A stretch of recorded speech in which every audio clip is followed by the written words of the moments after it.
in Buddhism. I told you the event the event is that he converts to Buddhism because he said at the end of his life he believes that he says that maybe I was born as part of Hinduism, but I don't want to remain within Hinduism because I feel that it is futile, it is not going to change.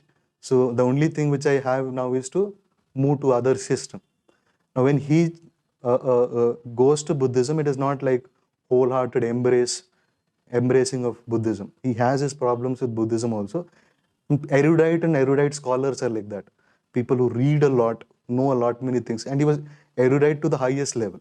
When you compare Gandhi and Ambedkar, Gandhi knew practical things much, a proper manager, how to manage things.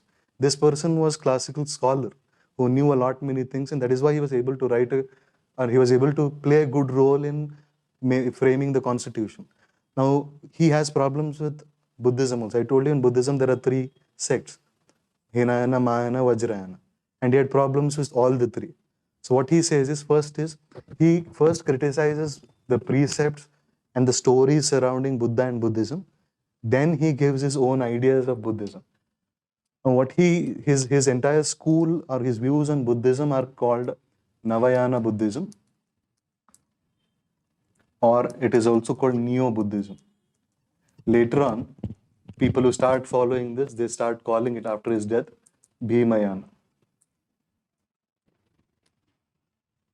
Okay?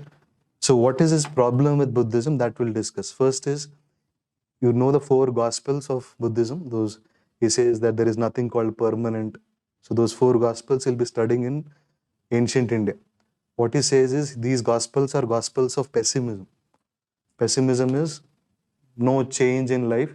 I mean, if you look at Buddhism ideology in total, you get a feeling that it is speaking about pessimism only. Like desire is the root cause of all evils. Leave desire. Without desire, how will a person live? So it seems to be so. It is not so. So he says all those four gospels are gospels of pessimism. Then second thing is when he says desire is the root cause of all evils, he says desire is not the root cause of all evils. This is all personal ideas given by Buddhism. He says no, the root cause of all evils is caste system. He changes according to his. There is one more thing. There is a spelling error in your handout. It has become Parivraja. This was asked this year, I think. Some related question was asked. Parivraja is an incident in the life of Buddha where Siddhartha becomes Buddha. And there are two stories surrounding this. One story is the official story which most people know. Why Buddha becomes Buddha? Because he sees suffering in the world. Like he sees an old man, etc. and all. Doesn't this stories seem very apocryphal and idiosyncratic? There is no logic. I mean, a king doesn't know all these harsh realities. Prince does not know all this. It's like one day, suddenly out of the world he comes and he sees three people, gets triggered by that and becomes a saint. I mean, is it realistic? I mean, it seems like a Karan Johar story where there is no consistency in plot, story, character, etc. Anything happens anywhere. Yes? So whether it's a rich guy, poor guy, all study in one big school or a college where there is no study, there is all fun in that college. It seems that kind of a story, Brahminical version. Something happens, some three events happen, suddenly a change in. So when you when you are changing your entire character and identity is changing, there should be some hard hitting things, right?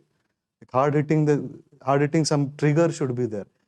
And if you're looking at a person who is hungry, etc., as a prince or as a part of that kingdom, have you not ever seen hunger, etc. and all? You might have many people in your kingdom, right? So one particular standalone event would trigger and become a Buddha. Buddha is a big event. It's not like a random person has become something. Yes? So what Ambedkar says is, this is the Brahminical version. There is one more story which is not highlighted. That story is what he calls the misinterpretation of Parivraja. He says the real story is something else. There was actually, historically, there is an evidence which says that there was a conflict between two republics, Sakya and Kolias. Sakya and Koli, Sakya, I mean, republics and all, republics emerged during age of Buddha. You'll study. 16 Mahajanapadas you study, right? So that's a form of political experiment. Republics are decentralized in nature. Before the emergence of Mauryan kingdom, which is centralized, there were republics existing in India. Many republics existed. So there were two such republics, they were fighting over what? Water dispute existed then only. Today we have all those Kaveri disputes. Similarly, there was dispute over Rohini water dispute. And being a king, he has to solve that, right? Belonging to Sakyas. Now, Sakyas take a vow that they will be killing Kolyas. They wanted a war. They wanted no compromise and all.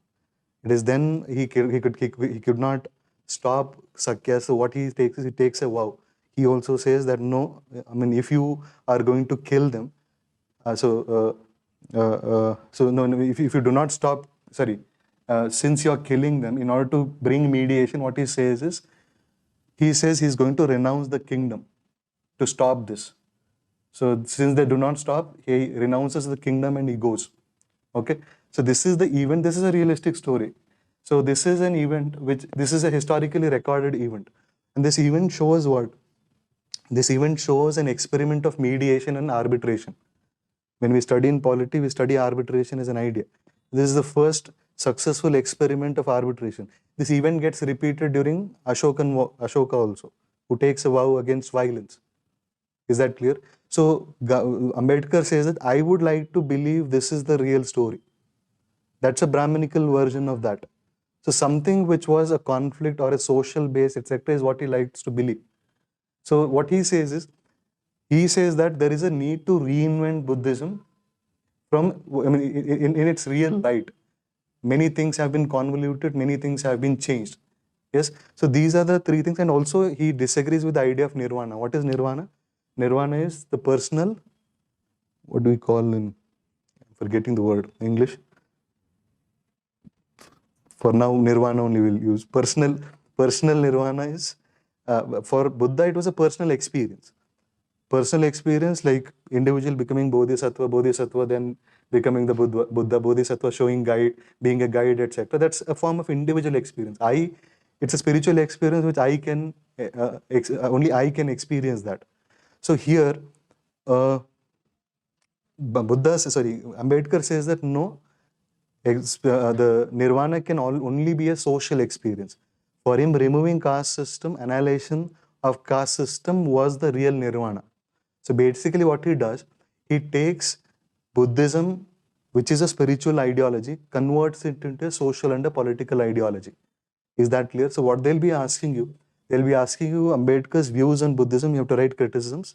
And then he talks about, basically is repurposing Buddhism, reframing Buddhism in a political light. Is that clear? And ultimately, what is the importance of this kind of a Buddhism? This Neo-Buddhism, it impacts a movement in India called Dalit Panther movement. So what Dalit Panther movement, which emerges in 1970s, is influenced, or one of the groups in this was Neo-Buddhists.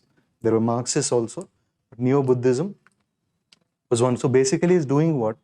He is adding Fule's thoughts, he is adding Marxian thoughts to this, Marxian thoughts to Buddhism.